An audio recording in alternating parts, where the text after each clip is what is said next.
Welcome back to the Michael Brooks Show. It's an honor and privilege to welcome to the studio Shahid Buttar. He is running against Nancy Pelosi. Thanks so much for having me on, Have some Michael. great leadership in Congress. How's it going?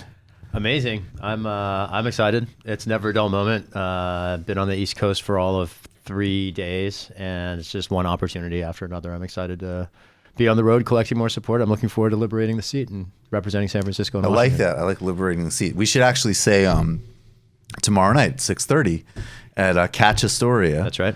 In Queens, I'm going to be emceeing an event that you can come, you can meet Shahid, and it's a fundraiser. It's but it's a fundraiser of the people, and it's jam-packed.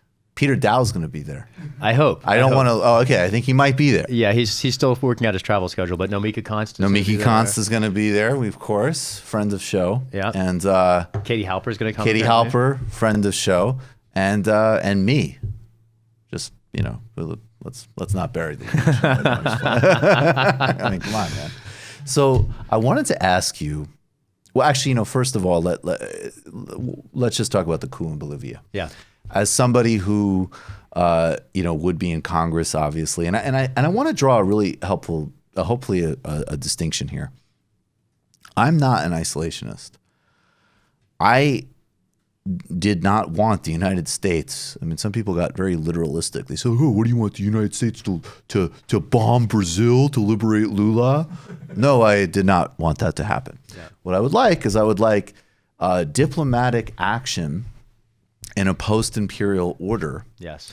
That is in accordance with solidarity, democratic values, whatever. And a lot of that, I think we don't even know what that looks like yet, because we would have to literally disassemble what our foreign policy is. But I don't want to just say, okay, we don't go out there, fuck the rest of the world. Yeah. That's not, I'm interested in a global project to the extent that that's possible. So there's no contradiction. Perhaps one to uplift human rights rather than suppress them. I mean, as maybe that might be something we could do. So when you look at that, how do you fit your thinking on foreign policy in terms of how you respond to this coup in Bolivia? So the first thing I would say with respect to the coup in Bolivia is I'm very eager to learn the full history of the U.S. intelligence agency's role in it. And we know, for instance, that in other countries where we've seen democratically elected governors and governments removed in favor of right-wing dictators, I'm thinking particularly of the replacement of Lula in Brazil with Bolsonaro. We know that the CIA is involved in that theater. In Bolivia, it is confusing, certainly, at the moment. I do think that all of the reporting that describes it as a reflection of instability is under-regarding the fact that this is a coup. No one resigns with a gun to their head, and no one resigns. You can't call it a resignation when the reason that you're resigning is because there have been repeated arson attacks targeting your family and all of your supporters. And right. What it seems like Evo Morales has done is put the health and safety of his constituents above even his own career, which is, frankly, an act of public service even in stepping down. But I do think that the forces that have conspired to remove him have a great deal to answer for it. I'm very curious, again, to learn is done in the background. And there's still ongoing, and I'm sorry, I apologize, I have to check because of logistics here, but there's ongoing abuses right now. Yeah. I mean, there's significant reports of the right-wing forces terrorizing members of the Morales' family. There's an arrest warrant that's been put out for him. This is ongoing. So, what, I guess, I mean, is it right now as simple as you saying as a leader that you understand that it's a coup and you want to know what the U.S. role is? I think that's a piece of it. I'd like to do more than that. I mean, ultimately, learning the U.S. role is an investigative process, but beyond investigations come accountability. And it's precisely what we haven't seen at the CIA, really at any point in the agency's history. This is an agency that missed the fall of the Berlin Wall. This is an agency that trained Al-Qaeda. This is an agency that sparked the war on drugs, not to say the challenge to stop them, but brought drugs to the United States to fund its rogue foreign policy and create a system of mass incarceration. The Criminal Intelligence Agency, the only thing that connects its litany of abuses against human rights is that it repeatedly, the one consistent thing it's done is undermine U.S. national security. And I think that removing democratically elected governments in other countries, particularly, and I'm hinging this because I don't know what's coming next yet, right? What is next is still unclear. But if the figure who emerges in Bolivia in the wake of Evo Morales' removal is anything like Bolsonaro in Brazil, it will only increase my suspicions, frankly, of U.S. involvement, and because it would fit the pattern of And U.S. there's interventions. lithium reserves there. There's natural gas reserve. I mean, this is a very classic Resource U.S. coup. Yeah. Classic resource coup, without a doubt. The one thing I that have to see differentiates it- if I'm going to give people. Oh, great! All right, we're all good. I have to give people the behind the third wall here. I'm ordering a car for Professor Richard Wolff because you got to respect the esteemed professor. Right on. And there was a huge miscommunication between me, him, and the driver. So that's what I was taking care of. Glad that got got resolved. Now everything is resolved and excellent.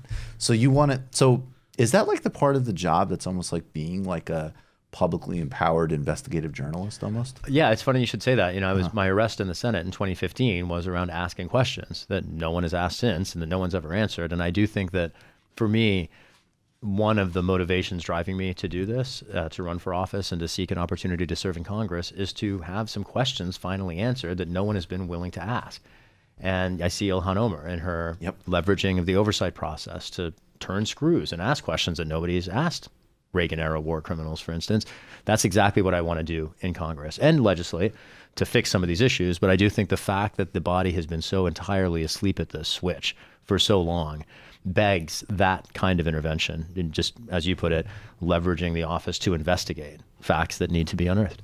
Would you do something like what really struck me in the process with Lula was that even people that came from very moderate European political parties who would, I'm sure we would have any number of critiques of their domestic politics, they still have enough socialism in them, frankly, that they not only called for Lula's release, a good number of European parliamentarians and former, and relatively high positioned leaders in Mélenchon in France, who is of the left, but a guy like Martin Schulz in Germany, who's quite moderate. They actually went to visit him in prison. And it always struck me that, if a U.S. frontline politician did that, that would be massive news in Brazil. And that's also what I mean by not a coup or invasion, but I would like to see a congressman visit a political prisoner as an example. Right. Would that be the type of thing Not you'd just be into abroad, tonight? but even here. We And have here. political prisoners Indeed. here in the United States. I mean, these are very much the voices of communities that have been long marginalized, and it's exactly those voices that I'm running to represent. Absolutely. I guess in the spirit of the show, I'd like to add, Leonard Peltier to that list in terms of domestic political prisoners. He was very briefly a client of mine. I represented Leonard in a parole hearing, and this was 2004 or maybe 2005. And of course, he wasn't allowed parole. We sort of knew the outcome of that process at the outset. But the idea of, for me, that was one of the highlights of my legal career, to have a chance to, it wasn't a sustained engagement. It was brief, but I was very grateful for the chance to represent him. Nancy Pelosi was approving an NSA appropriation at roughly At the same time. That's right. So just That's right. compare and contrast. How do we contrast TikTok. these candidates? Yeah, how do we TikTok these candidates? I love that. I just got to say, can I just editorialize for a second? Sure, go for it. Not only does the man not get nervous about a Leonard Peltier question, he's like, oh yeah, I defended him. I think that says Just saying, everything. You just watched a Michael Brooks show video. Subscribe to get them all. Why wouldn't you? Don't be foolish. Click subscribe below and become a patron as well. Patreon.com/TMBS. Thanks, everybody.